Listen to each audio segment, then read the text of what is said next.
Соңғы вақтарға алынған билим жаатындагы жаңылыктар менен тааныштырабыз. Студияда Сезим Сагынбекова, саламатсыздарбы? Алгач бүгүнкүдөн кыскача. 1200 мектепке жана 8 пед колледжге 24168 компьютер жеткирилет. Этникалык кыргыздарды Кыргызстандын жогорку окуу жайларына кабыл алуу мөөнөтү 2 сентябрга чейин узартылды. Быйыл Ош аймагында 30 миңден ашуун окуучу мектеп босогосун аттайт. Базарда окуу куралдардын баасы кандай?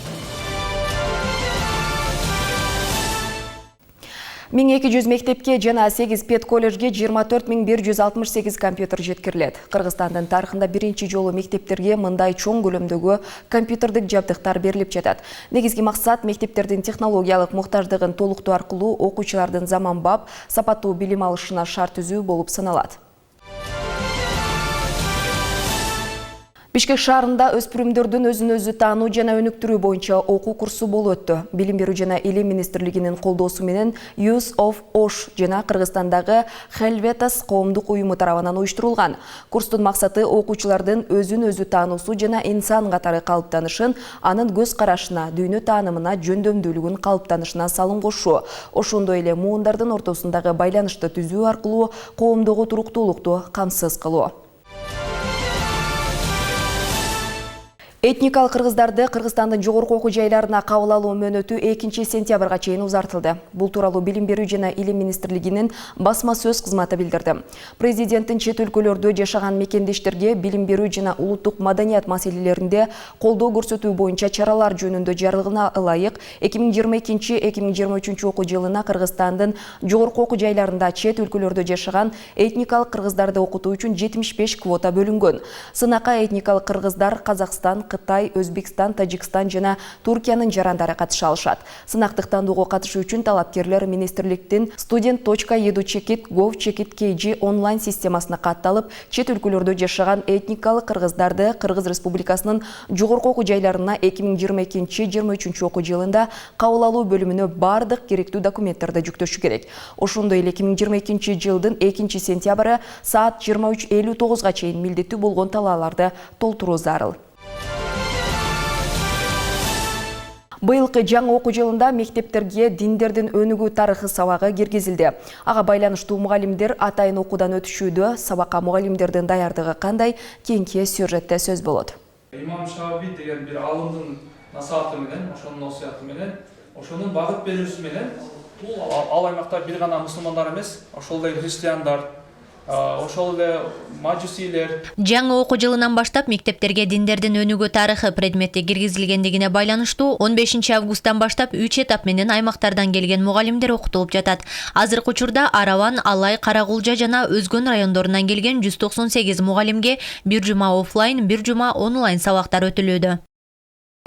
Бизге ошол билим берүү министрлиги тарабынан ушу теологиядагы ага окутуучулар, ошол жерде алектенген мугалимдерди сунуш түштү. Ошол биз сиздерди педагогикалык багытта бир жумалык онлайн, бир жумалык офлайн сабак беребиз. Ошонун натыйжасында сиздер барып аймактарга бөлүнүп мугалимдерди ошол бир жума боюнча офлайн түрдө окутасыздар. Бул сабакта биз негизинен ошол предметти окутуунун зарылчылыгы, эмне үчүн окутуп жатабыз, балдарга, окуучуларга бул предметтеги материалдарды, маалыматтарды кандай жол менен жеткирүү, алардыга туура багыт берүү жолдорун издеп, ошол усулдарды талкуулап жатабыз да. Азизбек Темирбек уулу кесиби боюнча теолог, Ош облусунун Алай районунан келген. Азыркы учурда диндердин өнүгүү тарыхы предмети кайсы окуу программасынын негизинде кантип окутуу керектиги тууралуу маалыматтарга ээ болдук дейт. Сабактар эртең менен саат 9-да башталып, saat 3'ten 20 ötkende бүтүп жатты.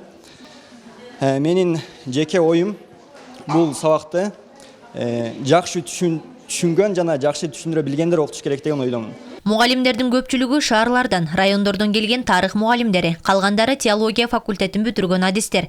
Алар алгач ишке кирчү мектепке арыз менен кайрылып, андан кийин соттон атайын текшерүүдөн өткөндөн кийин гана мектептерге сабак берүүгө даярдалууда. Бул предметте балдар диндердин тарыхы, дүйнөлүк диндер, ошол диндердеги ишенимдер, адеп ахлак, баалуулук, ишеним жана мамлекетибизде тыюу салган экстремисттик топторго, радикализмге берилип кетпөөнүн алдын алуу үчүн өтүлүп аткан атайын предмет. Диндердин өнүгүү тарыхы предметинин жылдык жүктөмү 34 саатты түзөт. Тактап айтканда 9 класстарга жумасына 1 саат окутулат. Бул предмет боюнча атайын окуу китептери иштелип чыккан. Бул тренингтерде негизинен атайын учебник иштелип чыккан. Тоталиев Асылбек Көбөгөнүчтүн жетекчилиги астында ошондой эле стандарттын окуу программасын талкуулашып, ошондой эле диндер жөнүндөгү маалыматтарды берет. Буга кимдер окуп атат? Негизинен райондордон, шаарлардан келген тарых мугалимдери, көпчүлүк басымдуулугу, анан теологдор. Окуп жаткан мугалимдерге Республикалык мугалимдердин билимин өркүндөтүү институту тарабынан 72 сааттык сертификаттар тапшырылат. Андан соң мектепке сабак берүүгө уруксат берилет. Колдоно турган улактар электрондук варианттагы маалыматтарды буюрса иштетип WhatsApp группаңыздар. Гулина Сагынбек кызы, Элиор Байназаров, Ислам Хаджибаев, билим жаңылыктары. Быйыл Ош аймагында 30 миңден ашуун окуучу мектеп босогосун аттайт. Алардын баары электрондук кезек менен кабыл алынды.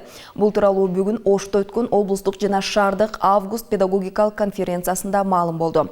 Быйылкы кеңешме билим берүүнүн экосистемасы, бирдей жарандык жана зордук зомбулуктан социалдык укуктук коргоо, коомдун туруктуу өнүгүүсү темасына арналып, жаңы окуу жылына жаңы талаптар коюлду. Толугураак кийинки сюжетте. 450 делегат катышкан Ош облустук август педагогикалык кеңешмесинде алгач өткөн окуу жылдагы ийгиликтер талкууланды. Облус бир нече жылдар аралыгында республикалык билим берүү жарышында эң төмөн көрсөткүчтөрдү көрсөтүп келсе, 2021-2022 окуу жылында алдыга жылуулар байкалган. Мугалимдердин жетишсиздиги 15%-ды түзөт. Жогорку окуу жайларынан кадрлар бөлүнгөн. Сентябрда келгенине карап, биз канча пайыздык көрсөткүчкө жетерин дагы тактайбыз. Облус аймагында быйыл 5 билим берүү мекемеси жаңы окуу жылына пайдаланууга берилет. Жыл аягына чейин дагы 5 мектеп бүтүрүлөт. Ал эми Ош шаарынын билим берүү жаатында өткөн окуу жылына салыштырмалуу бир топ аксаганы байкалат. Мурдагы жылы 35 окуучу алтын тамга артыкчылык аттестатын алса, 2021-2022 окуу жылында алардын саны араң 3кө жеткен. Дагы 3 бүтүрүүчү алтын сертификатка ээ болду. Рейтингден келгенден кийин биз рейтингде 2-нчи орунду алып калдык деп эле көп кеткен жокпуз. Келгенден кийин дагы биз бардык директорлорго, завучтарга, мугалимдерге айттык, биз биринчи болушубуз керек. Бишкектен кийин Бишкек биринчи болсо, биз эми 2-нчи орунду алып калдык. Биз мүмкүнчүлүк болушунча ошо биринчи орунга да чыгышыбыз керек деп туруп, бардык алардын алдына биз өзүбүз мындай бир максаттарды койдурганбыз. Ошол себептүү жаңы окуу жылында педагогдорго катуу талаптар коюлууда. Себеби заман чакырыгына туруштук бере ала турган муунду тарбиялоодо мугалимдерде чоң жоопкерчилик артылат. Ош шаарында жалпы 3700дөн ашуун агартуучу эмгектенсе, быйыл алардын катары 58 жаш мугалимге толукталды. Балдарга билим берүү аябай эле кыйын болуп калды. Анткени азыр балдар уже башкача, күндөн күнгө уже бардык нерсе өнүгүп жатат дегендей. Ошого жараша биз дагы уже жаңы билим алып, алдыга өзүбүз да умтулушубуз керек да. Биз канчалык бардык нерсеге жетишсек, ошончалык балдарыбызга да жакшы билим беребиз деп ойлойм. Андан сырткары быйыл калада соц педагогдорго да катуу талаптар коюлду. Балдардын зордук зомбулукка кабылуусуна каршы күрөшүү үчүн окуучу жана ата-энелер менен тыгыз иштешүүгө басым жасалат. Анткени өткөн жылы Ош шаарында 3 окуучу суицидке барып, 2 каза болгон. Биз ата-энелер менен жакындан иштешүү, мигрант балдарын таштап кеткен, кимдерге таштап кеткен, ошолорду тарбиялоо ушу мектепке керек болуп атат да. Ошондуктан биз быйылкы окуу жылында, ушул 2 жыл аралыгында ата-энелер мектебин түзүүнү чоң планга койдук. Билим берүү жана социалдык тармактагы эң негизги өзгөрүү. Акыркы жылдары бул тармакка мамлекет тарабынан камкордук күчөтүлүп, мугалимдердин айлыгы 80%га жогорулаган. Андан сырткары мектеп бала бакчалардын салынышына да көңүл бурулуп жатат. Ош шаарында учурда 1 жаңы мектеп, 2 мектептин жаңы имараты жана 3 бала бакчанын курулушу жүрүүдө. Эркингүл Турдумаматова, Элиор Байназаров, Нурзада Кулмурзаева, билим жаңылыктары. Окуу ачыларына саналуу күндөр калды. Базарда ата-энелер балдарына окуу куралдар, мектеп формаларын сатып алышууда. Бирок баалар жылдагыга салыштырмалуу быйыл 30%га жогорулаганы байкалган. Окуу куралдардын баасы сатуучулар жана алармандардын пикирин кесиптешим Айсулуу Гайбулла кызы угуп кайткан. Мен 5 балама бүт тетрадьдарды, канцтоварлардын баарын алганда, пакеттерибиз көп толгон жок. 2 балам окуйт. келсем баалар аябай кымбат экен. Мен ойлоп келгем, могу пеналдар көп болсо 100 сом болсо керек депчи. Азыр сурасам 250 дейт. Дүйнө жүзүндө бүт эле көтөрүлүп атат баалар. Ошого карап эле келген баасына былтыркыга караганда бирок 10-15% разница бар да. Бул Борбордогу эң ири болгон базардагы көрүнүш. Мектепке кадам таштаган баланы окуу куралдары менен да камсыздоо зарыл эмеспи? Сатып алуучулардын айтымында окуу куралдарынын баасы быйыл 2 эсеге кымбаттаптыр. Баанын канчалык деңгээлде кымбаттаганын тактоо максатында биз бир баланын 1 жылдык окуу куралдарына канча сом керектелерин эсептеп көрдүк. Эң алгач эле сумкадан баштадык. Эң жакшы ортопедиялык сумканын баасы 1000 сомдон жогору экен. Обычный тетрадь российский 7ден, бул 8ден. Bir балага где-то 40-тан кетет да, майда тетрадь. Алалы. 8 сом дегенден 40-ты алалы. 40 мындай жазуу, 40 математика. 1 жылга я бул. Андан кийин балдарга альбом керек. Альбом бул жакта.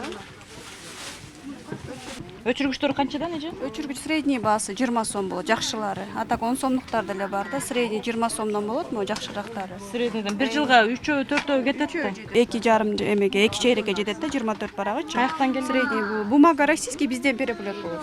60 сом 24 лист барак. 60 сом. А средний класстарга ушулар кетет да, в основном. Анан пеналдар эң арзаны 80 сомдон кетет, мындайлар. Баланы 1 сентябрга 1 жылдык кылып окуу куралдардын эң керектүүлөрүн гана алдык. Азыр булар канча сом болот экен? Эсептеп көрөлөчү. Ошондо 3060 сомго биз баланын эң керектүү болгон гана окуу куралдарын ала алат экенбиз. Бул эң зарыл деген гана окуу куралдарынын орточо эсеби. Эгер бала башталгыч класста окуса, ага түстүү боектор, фломастер, түстүү кагаз алуу керек. Булардын баарын кошкондо бир баланын 1 жылдык окуу куралдары үчүн 5000 сомго жакын акча каражаты керектелет. Соодагерлер кагаздан даярдалган продукция гана кымбаттаганын, буга себеп Россияга санкция салынгандан кийин көптөгөн заводдор жабылгандыгы дешет. Ошол себептен окуу куралдар 30%га кымбаттаган. Бир жагы эле 30% өстү мурунку жылкыдан. 350дөн келгендердин баары уже 6 сом, 7 сомго жакын келип атат уже. Бүт бумажный нерселердин баары кымбаттады. Кагазга тиешелүү китептер кымбаттады. Ученический тетрадьдар, 48 лист тетрадьдар бүт кымбаттады. Ошо өзгөчө российский эмелер, товарлар кымбаттады да. Китайскилер еще более-менее. Бул көрүнүш бир гана Кыргызстанда эмес экендигин адистер белгилейт. Ошондой эле окуу куралдардын баасы рубльга көз каранды экендигин кошумчалашты. Анткени Кыргызстандагы сатылып жаткан окуу куралдардын басымдуу бөлүгү Россиядан алынып келинет. Айсулуу Гайбула кызы, Жакшылык Идирис уулу, Билим жаңылыктары, Бишкек. Ош мамлекеттик университети Түрксой эл аралык түрк маданияты уюму жана Памуккале университети менен кызматташат. Кызматташуу келишимине байыркы Өзгөн жана Имам Сарах Тимурас аталышындагы эл аралык конференциянын алкагында кол коюлду. Түрксой эл аралык түрк маданияты уюму менен түзүлгөн келишимде түрк тилдүү элдердин жаштарынын ынтымагын жана биримдигин бекемдөө каралган. Ал эми Памуккале университети менен окутуучуларды, изилдөөчүлөрдү, студенттерди алмашуу, биргелешкен билим берүү, илимий изилдөө долбоорлору, кыска мөөнөттүү билим берүү, илимий программаларын ишке ашыруу, биргелешкен конференция, семинар жана илимий отурумдарды, конок лекцияларды уюштуруу сыяктуу бир топ маселелер камтылган. Эл аралык жыйынга бийлик өкүлдөрү, Түрксой эл аралык түрк маданият уюмунун башкы катчысы, окуу жай жамааты, тарыхчылар, изилдөөчүлөр, маданият ишмерлери, дүйнөлүк уюмдардан өкүлдөр, окумуштуу аалымдар катышышты. Иш-чара Өзгөн Мунара 2022 этнофольклордук фестивалынын алкагында уюштурулган. Эске салсак, Өзгөн шаарында жер-жерлердеги тарыхый мурастарды даңазалоо, жергиликтүү элдин руханий жана маданий өсүүсүнө салым кошуу, улуттук маданий мурастарды жайылтып элге жеткирүү максатында Өзгөн Мунара 2022 этнофольклордук фестивали өттү. Көрсөтүүбүздү дүйнө жүзүндөгү билим жаңылыктары улантат.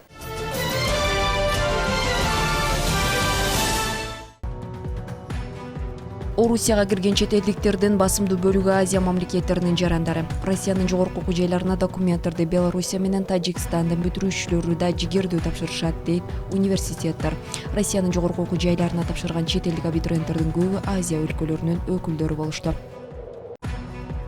Дүйнөдөгү алдыңкы бизнес мектептердин бири Вартан гибриддик программаны ишке киргизгенин жарыялады. Ошентип Вартан онлайн окууга киришкен биринчи бизнес мектеби болуп калды. Жетекчилер үчүн бул программа глобалдык когорт 2023 жылдын май айында башталат жана Азия, Европа, Түндүк жана Латын Америкасынын жогорку даражалуу жетекчилери үчүн иштелип чыккан. 2022 жылдын күз айында Forbes Education жекеменчик мектептердин 2 рейтингин чыгарат. Москва облусундагы эң мыкты жекеменчик мектептердин рейтинги 2022 жана ошондой эле Россиядагы эң мыкты сырттан окуу жайларынын рейтинги. Мамлекеттик лицензиясы бар жеке мамлекеттик мектептер катышууга чакырылат. Катышуу толугу менен акысыз. Болгону сиз онлайн анкета толтурушуңуз керек. Дагестандын билим берүү жана илим министрлигинин буйругуна карата республикада орус гвардиясынын специалист класстары ачылып, алар 7-класстын окуучулары 12-13 жаштагы балдардан куралды. Ал эми Россия Федерациясынын билим берүү министрлигинин башчысы Сергей Кравцов маалымат боюнча Орусияда буга чейин балдар үчүн 1,5 миңден ашык психологиялык педагогикалык класстар түзүлгөндүгүн, алардын ичинен 5тен ашууну ийгиликтүү экендигин жарыялаган.